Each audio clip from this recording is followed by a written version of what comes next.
Hitler, जिसका नाम सुनते ही एक समय पूरे यूरोप की रोंगटे खड़ी हो जाती थी, जिसकी वजह से ये पूरी दुनिया एक खतरनाक युद्ध का सामना करती है, वो भी द्वितीय विश्व युद्ध जैसे महायुद्ध की।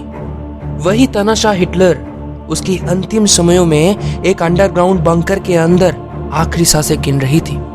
लेकिन आखिर अंडरग्राउंड बंकर के अंदर हिटलर की मौत हुआ था या नहीं, इसे लेकर भी बहुत सारी कंट्रोवर्सीज सामने आती है। वैसे अगर हम ये मान भी ले कि हिटलर बंकर के अंदर मर चुका था, तो भी ये प्रश्न रह ही जाता है कि जिसकी डर से पूरी दुनिया कांपती थी, वो क्या सच में सुसाइड किया था या ये एक सिर्फ दिखावा था? तो चलिए जानते हैं हिटलर की मृत्यु के बारे में, और उस दिन आखिर बंकर में हुआ क्या था हिटलर के साथ, और हिटलर ने आखिर क्या प्लान रची थी इसके लिए। तो चलिए उस इतिहास को ढूंढ के निकलते हैं। तो मेरे साथ इस वीडियो में आखिर तक जरूर बने रहिए। तो हिटलर जर्मनी के एक तानाशाही शासक थे, लेकिन इनकी जन्म होती है ऑस्ट्रिया के अंदर। बाद में वो जर्मनी के प्रधानमंत्री हुए थे। ये इतिहास शुरू होती है प्रथम विश्व युद्ध के समय से, जब बहुत से देशों ने आपस में मिलकर एक दूसरे के साथ युद्ध में शामिल हुए थे। प्रथम विश्व युद्ध लगभग 4 साल तक चला था और इस युद्ध में जर्मनी की हार हुई थी। उस समय हिटलर जर्मनी के एक सैनिक बन के युद्ध में शामिल हुए थे, लेकिन प्रथम विश्व युद्ध के बाद जर्मनी के ऊपर बहुत से कर्जे थोप दी गई और साथ ही साथ बहुत से ऐसे बैन भी लगाए गए जर्मनी के ऊपर, जिससे जर्मनी का निकलना लगभग नामुमकिन था, जिसके फलस्वरूप जर्मनी की जो इकोनॉमी थी वो पूरी तरह से डाउनफॉल पे चली गई थी। ऐसे हालातों में जर्मनी के नागरिक भूखमरी और तमाम सारे पीड़ाओं के कारण जूझ रहे थे। लेकिन उस समय की जो पॉलिटिशियंस थे इस चीज को नजरअंदाज कर रहे थे। उस समय के दौरान जर्मनी में बहुत यहूदी लोग रहते थे, यानी कि जूइश पीपल रहते थे। ये यहूदी लोग बहुत ही इंटेलेक्चुअल थे। जर्मनी के ऊंचे ऊंचे सत्ताओं में इनकी प्रमोशंस होती थी। तो शायद इसी वजह से ही जर्मनी के आर्यन रेस के जो लोग थे इन जूइश लोगों से बहुत ही ज्यादा नफरत करते थे, और बाद में इन जूइश लोगों के ऊपर ही जर्मनी के हार का जिम्मेदार ठहराया गया। अब इसी चीज का फायदा उठा के हिटलर राजनीति के अंदर एंट्री लेते हैं और उनकी पार्टी का नाम रखते हैं नाजी पार्टी। इस पार्टी की चिंताधाराओं को नाजिज्म कहा जाता था, और नाजिज्म का मकसद सिर्फ एक ही था कि जर्मनी के आर्यन लोग ही पूरे जर्मनी तथा विश्व के ऊपर राज करेगा। ये नाजिज्म पूरे जर्मनी में फैलने लगती है, जिससे जनता हिटलर को सपोर्ट भी करती है।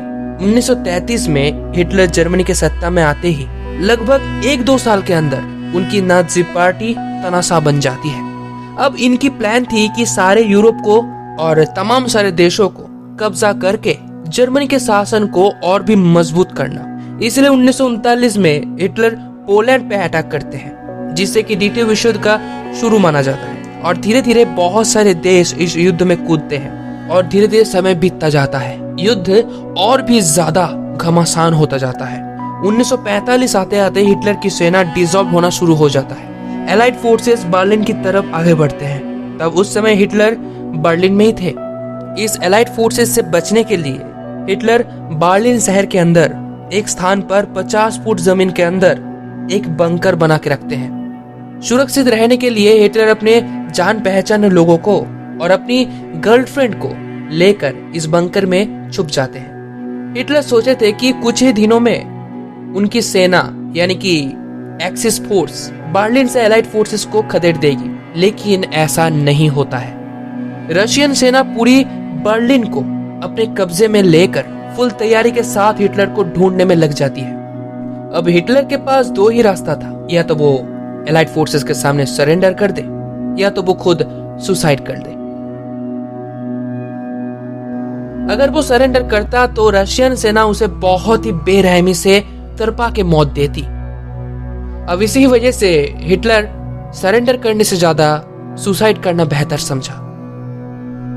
तो उसके साथ बंकर में उसका गर्लफ्रेंड ईवा भी था।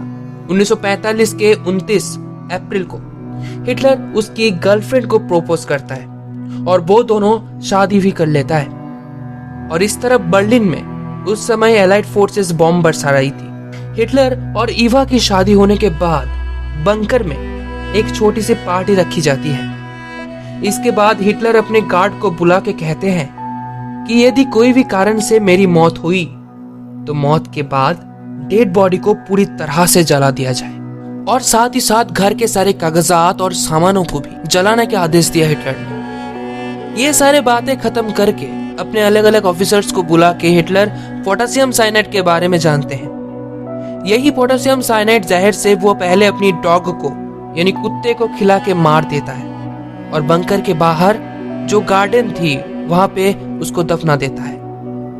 इसके बाद ही खबर आती है कि रशियन सेना के हाथों से बर्लिन को और बचाया नहीं जा पाएगा। इसी के बाद हिटलर अपनी गर्लफ्रेंड यानी कि वाइफ को लेकर रूम के अंदर जाके दरवाजों को भीतर से बंद कर लेता है और बाहर अपने गार्ड को तैनात कर देता है। कुछ ही देर में उस गार्ड को हिटलर की कमरे के अंदर से एक बंदूक दागने की आवाज मिलती है, लेकिन हिटलर की सख्त मनाही थी कि कोई भी उसको डिस्टर्ब ना करे। लगभग कुछ घंटे बाद घर की दरवाजा खोला जाता है। हिटलर और उसकी वाइफ इवा की डेड बॉडी वहां पे पड़ी हुई मिलती है। हिटलर की वाइफ इवा की मौत साइनाइड जहर की वजह से हुई थी और हिटलर अपने आप को शूट कर लिया था। अब प्लान मुताबिक हिटलर और उसकी सारे सामानों को पेट्रोल छिड़क के जलाया दिया जाता है। कहा जाता है कि लगभग 2.5 घंटे तक डेड बॉडी को जलने में समय लगी थी और इस तरफ इवा की डेड बॉडी यानी कि उनकी वाइफ की डेड बॉडी जमीन के अंदर दफन किया जाता है।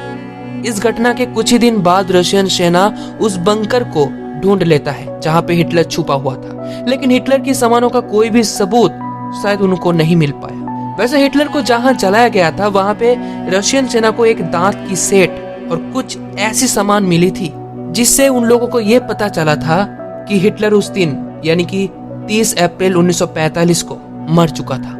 लेकिन बहुत सारे स्कॉलर ये दावा करते हैं कि हिटलर उस दिन नहीं मरा था, वो वेश बदल के बर्लिन से भाग चुका था, क्योंकि हिटलर जैसा एक व्यक्ति कभी भी आत्महत्या नहीं कर सकता था। खैर, इसे लेकर बहुत सारी कंट्रोवर्शियल थ्योरी सामने आता है जो कि मैं कभी आपको और एक वीडियो में एक्सप्लेन करके जरूर बताऊंगा। और अगर आपको इस वीडियो से कुछ अच्छी जानकारी मिली है तो वीडियो को लाइक जरूर करें, अपने दोस्तों के साथ शेयर जरूर करें। तो मिलते हैं आपसे एक नए वीडियो में, तब तक के लिए जय हिंद, वंदे मातरम।